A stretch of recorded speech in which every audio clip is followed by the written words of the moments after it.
Assalamualaikum warahmatullahi wabarakatuh. Perkenalkan, nama saya Ahmad Utami, Prodi Manajemen Pendidikan Islam. Video ini dibuat untuk memenuhi tugas individu mata kuliah Kepemimpinan dan Pendidikan. Dan video ini berjudul tentang pendekatan kepemimpinan dan model-model kepemimpinan.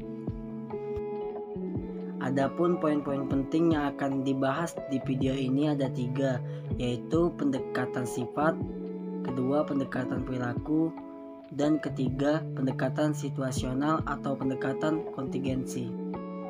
Sebelum kita membahas mengenai pendekatan kepemimpinan dan model-model kepemimpinan, maka saya akan menjelaskan terlebih dahulu apa itu kepemimpinan. Kepemimpinan merupakan kemampuan memperoleh kesepakatan pada tujuan bersama. Kepemimpinan adalah suatu upaya untuk mengarahkan orang lain untuk mencapai tujuan tertentu. Kepemimpinan juga diartikan sebagai sebuah hubungan yang saling memengaruhi antara pemimpin dan pengikutnya. Jadi, kesimpulannya, kepemimpinan atau yang disebut leadership berkenaan dengan seseorang yang memengaruhi perilaku orang lain untuk suatu tujuan. Tapi yang perlu diingat, bukan setiap orang yang memengaruhi orang lain untuk suatu tujuan itu disebut pemimpin. Poin pertama yaitu pendekatan sifat. Pendekatan sifat mencoba menerangkan sifat-sifat yang membuat seseorang berhasil. Terdapat sifat-sifat tertentu seperti kekuatan fisik atau keramahan yang esensial pada kepemimpinan yang efektif. Sifat-sifat pribadi yang tak terpisahkan ini seperti inteligensi dianggap bisa dialihkan dari satu situasi ke situasi yang lain. Karena tidak semua orang memiliki sifat-sifat ini, hanyalah mereka yang memiliki ini yang bisa dipertimbangkan untuk menempati kedudukan kepemimpinan. Jadi pendekatan sifat ini memiliki sifat-sifat tertentu yang telah disebutkan tadi, dan tidak semuanya memiliki sifat-sifat ini. Yang memiliki sifat-sifat ini hanyalah orang yang pantas untuk menempati kedudukan kepemimpinan. Poin yang kedua yaitu pendekatan perilaku. Pendekatan perilaku terhadap kepemimpinan didasarkan pada suatu pemikiran bahwa keberhasilan pemimpin ditentukan oleh gaya bersikap dan bertindaknya pemimpin. Gaya bersikap dan bertindak akan tampak dari cara melakukan suatu pekerjaan, cara memberikan perintah, cara memberi tugas, cara berkomunikasi, dan cara membuat keputusan. Seorang pemimpin dikatakan memiliki gaya otoriter atau demokratik jika diamati pada gaya bersikap dan bertindaknya. Pendekatan perilaku ini telah melahirkan beberapa teori gaya kepemimpinan, yaitu penelitian yang telah dilakukan oleh studi kepemimpinan Universitas Iowa, studi kepemimpinan Universitas Ohio, studi kepemimpinan Universitas Michigan, Managerial Grid, 4 sistem manajemen, dan teori X dan Y. Yang pertama, studi dari Universitas Iowa. Usaha untuk mempelajari kepemimpinan pada mulai dilakukan pada tahun 1930 oleh Ronald dan Ralph Cowett di bawah pengarahan Kurt Lewin. Dalam penelitian ini, klub hobi anak-anak yang berumur 10 tahun dibentuk, dan setiap klubnya itu dimintai memainkan 3 style kepemimpinan atau 3 gaya kepemimpinan, yaitu autokratis, demokratis, dan semuanya sendiri atau yang biasa disebut laissez-faire. Dan yang kedua, studi dari Universitas Ohio. Teori yang paling tua mengenai teori gaya kepemimpinan adalah hasil dari studi Ohio di State University. Studi ini dilakukan oleh J.K. Hemphill tahun 1949 yang diambil dengan mengumpulkan 1.800 butir pertanyaan yang melukiskan perilaku kepemimpinan. J.K. Hemphill dan A.F. Koch tahun 1957 kemudian menyortir butir-butir tersebut menjadi 150 butir pernyataan yang dipergunakan untuk menyusun satu set kuesioner yang diberi nama Leadership Behavior Description Questionnaire atau yang disingkat LBDQ. Yang ketiga, studi dari Universitas Michigan. Studi ini memfokuskan diri pada hubungan antara perilaku pemimpin, proses kelompok, dan pengukuran kinerja kelompok. Instrumen yang dipergunakan adalah wawancara dan kuesioner. Dan studi ini kemudian mengelompokkan perilaku pemimpin menjadi 3 kelompok, yaitu task oriented behavior.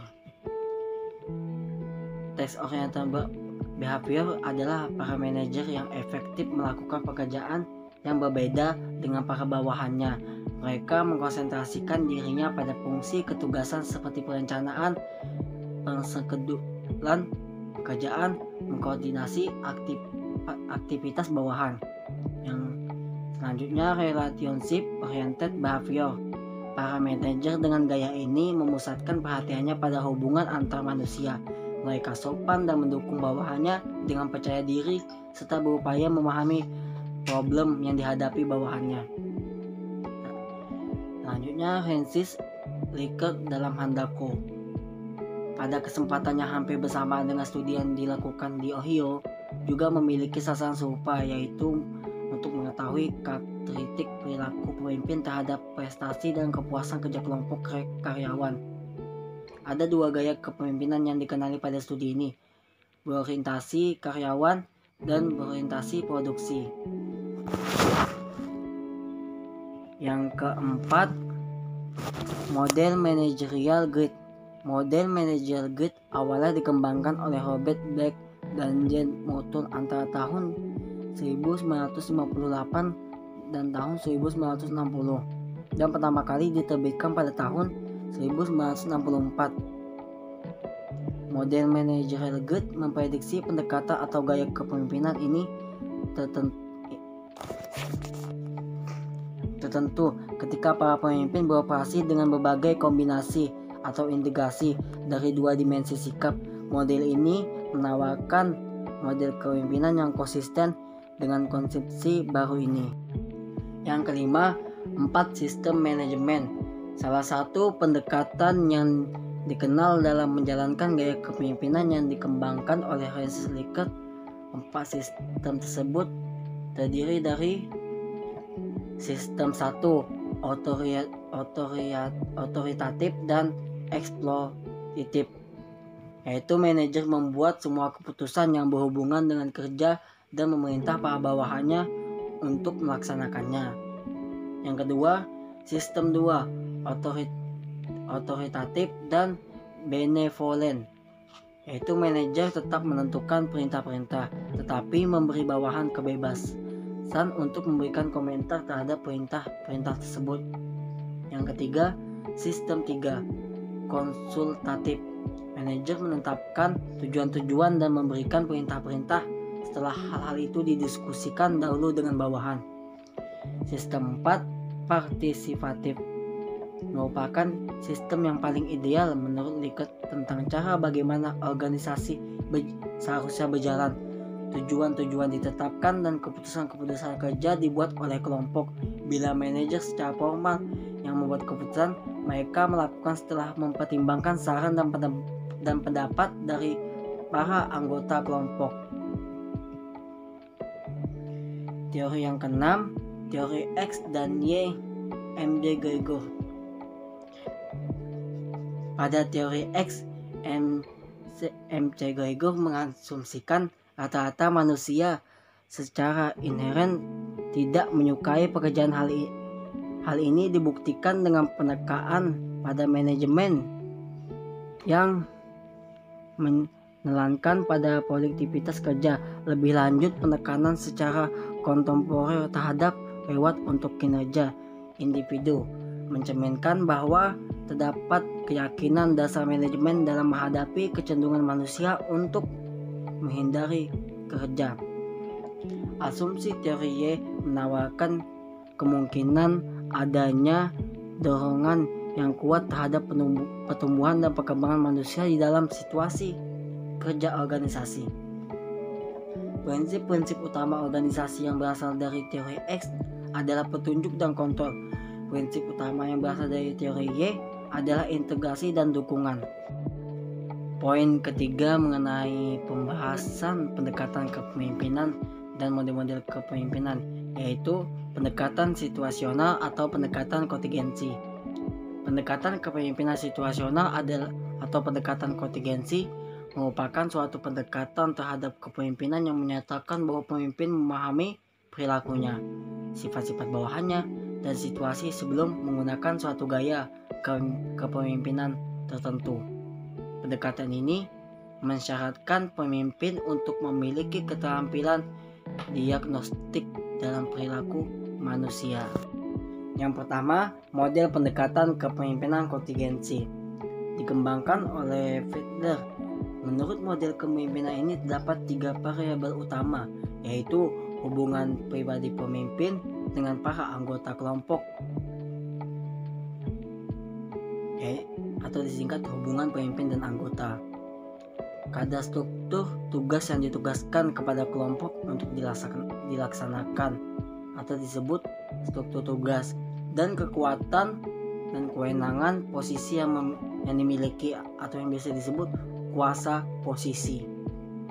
Dan yang kedua, model pendekatan kepemimpinan 3 dimensi.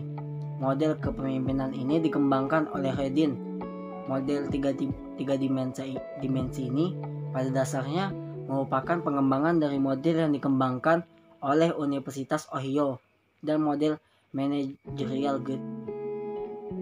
Perbedaan utama dari 2 model ini adalah adanya penambahan 1 dimensi pada model 3 dimensi, yaitu dimensi efektivitas, sedangkan 2 dimensi lainnya yaitu dimensi perilaku hubungan dan dimensi perilaku tugas tetap sama. Model yang dibangun Redin adalah gaya kepemimpinan yang cocok dan mempunyai pengaruh terhadap lingkungan. Yang ketiga, model pendekatan kepemimpinan kontinum. Orang yang pertama kali mengenalkan model ini ialah Robert Tannenbaum dan Warren Smith. Gagasan dalam gaya ini ada 2 bidang pengaruh yang ekstrem. Pertama, bidang pengaruh pimpinan, dan kedua, bidang pengaruh kebebasan bawahan. Pada bidang pertama, pemimpin menggunakan otoritasnya dalam gaya kepemimpinannya, sedangkan pada bidang kedua, pemimpin menunjuk gaya yang demokratis.